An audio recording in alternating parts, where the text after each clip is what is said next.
ശബരിമല സ്വർണ്ണക്കൊള്ള കേസുമായി ബന്ധപ്പെട്ട് തന്ത്രി കണ്ഠരര് രാജീവരുടെ അറസ്റ്റും തുടർന്നുണ്ടായ ജാമ്യ ഉത്തരവും കേരളത്തിലെ രാഷ്ട്രീയ സാമൂഹിക മണ്ഡലങ്ങളിൽ വലിയ ചർച്ചകൾക്ക് വഴി തുറന്നിരിക്കുകയാണ്. ദീർഘനാളത്തെ റിമാൻഡ് കാലാവധിക്ക് ശേഷം പുറത്തിറങ്ങിയ തന്ത്രി തനിക്കെതിരെയുള്ള നടപടികൾ സംസ്ഥാന സർക്കാരിന്റെ രാഷ്ട്രീയ പ്രതികാരമാണെന്ന ഗുരുതരമായ ആരോപണമാണ് ഉന്നയിച്ചിരിക്കുന്നത്. കൊല്ലം വിജിലൻസ് കോടതി തന്ത്രിക്ക് ജാമ്യം അനുവദിച്ചുകൊണ്ട് പുറപ്പെടുവിച്ച ഉത്തരവിലാണ് സർക്കാരിനെ പ്രതിക്കൂട്ടിലാക്കുന്ന ഈ വാദങ്ങളുള്ളത്. 2018 ശബരിമല യുവതീ പ്രവേശന കാലത്ത് ആചാര ലംഘനത്തിനെതിരെ താൻ എടുത്ത ശക്തമായ നിലപാടാണ് ഇപ്പോഴത്തെ വേട്ടയാടലിന് പിന്നിലെന്ന തന്ത്രിയുടെ വാദം സർക്കാരിനെ പ്രതിരോധത്തിലാക്കിയിരിക്കുകയാണ്. സന്നിധാനത്തുണ്ടായിരുന്ന ഉന്നത പോലീസ് ഉദ്യോഗസ്ഥർക്കും ഭരണകക്ഷിയിലെ പ്രമുഖർക്കും തന്നോട് വ്യക്തിപരമായ വിരോധമുണ്ടെന്നും സ്വർണ്ണക്കൊള്ളയിൽ തനിക്ക് പങ്കുണ്ടെന്ന് വരുത്തി തീർക്കാൻ കെട്ടിച്ചമച്ച കഥകളാണ് അന്വേഷണ സംഘം കോടതിയിൽ ഹാജരാക്കിയതെന്നും ജാമ്യ ഹർജിയിൽ അദ്ദേഹം ചൂണ്ടിക്കാട്ടുന്നു. ശബരിമലയിലെ ദ്വാരപാലക ശില്പം, കട്ടിളപ്പാളി എന്നിവയുമായി ബന്ധപ്പെട്ട കേസുകളിൽ തന്ത്രിക്ക് ലഭിച്ചത് സ്വാഭാവിക ജാമ്യമല്ല എന്നത് ശ്രദ്ധേയമാണ്.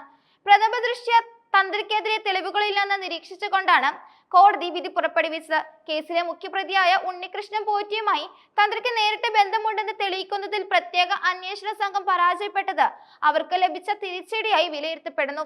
തന്ത്രിക്ക് ശബരിമലയിൽ താന്ത്രികപരമായ അധികാരങ്ങൾ മാത്രമാണ് ഉള്ളതെന്നും ഭരണപരമായ കാര്യങ്ങളിൽ ഉത്തരവാദിത്തമില്ലെന്നുമുള്ള വാദം കോടതി അംഗീകരിക്കുകയായിരുന്നു. സ്വർണ്ണക്കൊള്ളയുമായി നേരിട്ട് ബന്ധമുണ്ടെന്ന് തെളിയിക്കാൻ ആവശ്യമായ രേഖകളോ തെളിവുകളോ ഈ ഘട്ടത്തിൽ ഹാജരാക്കാൻ പ്രോസിക്യൂഷന് കഴിഞ്ഞിട്ടില്ലെന്ന് കോടതി നിരീക്ഷിച്ചു. ദ്വാരപാലിക പാളികളിൽ അറ്റകുറ്റപ്പണികൾക്കായി കൊണ്ടുപോകാൻ തന്ത്രി അനുവാദം നൽകിയത് താന്ത്രികപരമായ അനുജ്ഞയങ്ങളുടെ ഭാഗമാണെന്ന വാദം കോടതി ശരിവെച്ചു. ഈ പാളികൾ ഉണ്ണികൃഷ്ണൻ പോറ്റിയുടെ കൈവശം കൊടുത്തുവിടാൻ തന്ത്രി നിർദ്ദേശിച്ചുവെന്നതിന് തെളിവുകളില്ല. ദേവസ്വം ബോർഡ് ആവശ്യപ്പെടുന്ന ആചാരപരമായ കാര്യങ്ങൾ ചെയ്യുക മാത്രമാണ് തന്ത്രി ചെയ്തിട്ടുള്ളതെന്നും അദ്ദേഹം ദേവസ്വം ക്രമങ്ങൾ ലംഘിച്ചിട്ടില്ലെന്നും കോടതി വിലയിരുത്തി. കട്ടിളപ്പാളി കൊണ്ടുപോകാൻ ദേവസ്വം ബോർഡ് തന്ത്രിയുടെ ഔദ്യോഗിക അനുവാദം തേടിയിട്ടില്ലെന്നും കോടതി ചൂണ്ടിക്കാട്ടി. പോറ്റിയും തന്ത്രിയും ഒരേ കാലയളവിൽ ശ്രീരാംപുര ക്ഷേത്രത്തിലെ സേവനം അനുഷ്ഠിച്ചിരുന്നു എന്ന പ്രോസിക്യൂഷന്റെ വാദം തെറ്റാണെന്ന് തെളിയിക്കപ്പെട്ടത് തന്ത്രിക്ക് അനുകൂലമായി. ദേവസ്വം വിജിലൻസ് തയ്യാറാക്കിയ 2 മുൻ റിപ്പോർട്ടുകളിലും തന്ത്രിക്കെതിരെ ഒരു പരാമർശവും ഇല്ലായിരുന്നു എന്നതും കോടതി ജാമ്യ ഉത്തരവിൽ എടുത്തു പറഞ്ഞു. അതേസമയം ശബരിമലയിലെ വാജിവാഹനം തന്ത്രിക്ക് അവകാശപ്പെട്ടതല്ലെന്ന ദേവസ്വം ബോർഡിന്റെ വിവാദ ഉത്തരവിനെതിരെ തന്ത്രി സമാജവും യോഗക്ഷേമ സഭയും രംഗത്തെത്തിയതും വിഷയത്തിന് പുതിയൊരു മാനം നൽകിയിട്ടുണ്ട്.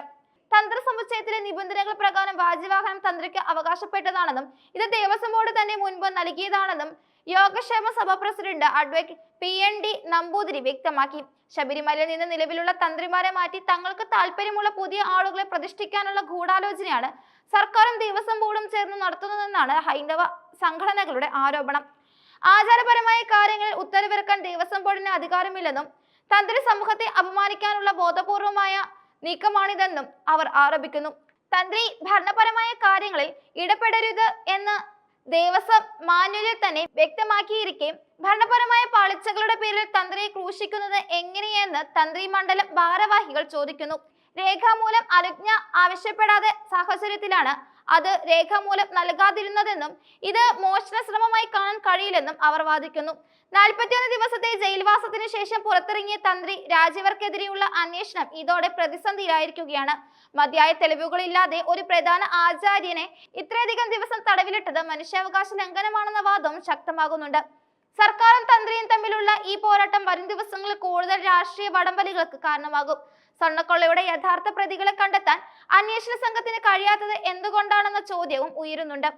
തന്ത്രിക്കെതിരെയുള്ള വിജിലൻസ് കോടതിയുടെ നിരീക്ഷണങ്ങൾ സർക്കാരിനും പോലീസിനും കടുത്ത തിരിച്ചടിയാണെന്നാണ് നിയമവിദഗ്ധർ വിലയിരുത്തുന്നത്. ശബരിമലയിലെ ആചാരങ്ങളും വിശ്വാസങ്ങളും സംരക്ഷിക്കാൻ നിലകൊണ്ട തന്ത്രിയെ കള്ളക്കേസിൽ കുടുക്കി നിശബ്ദനാക്കാനാണ് ശ്രമം നടക്കുന്നതെന്ന പ്രചാരണം വിശ്വാസികൾക്കിടയിൽ വലിയ ചലനമുണ്ടാക്കുന്നുണ്ട്. ഭക്തരുടെ വികാരത്തെ മാനിക്കാതെ തന്ത്രി കുടുംബത്തെ വേട്ടയാടുന്നത് വലിയ പ്രത്യാഘാതങ്ങൾ ഉണ്ടാക്കുമെന്ന് ഹൈന്ദവ സംഘടനകൾ മുന്നറിയിപ്പ് നൽകി കഴിഞ്ഞു.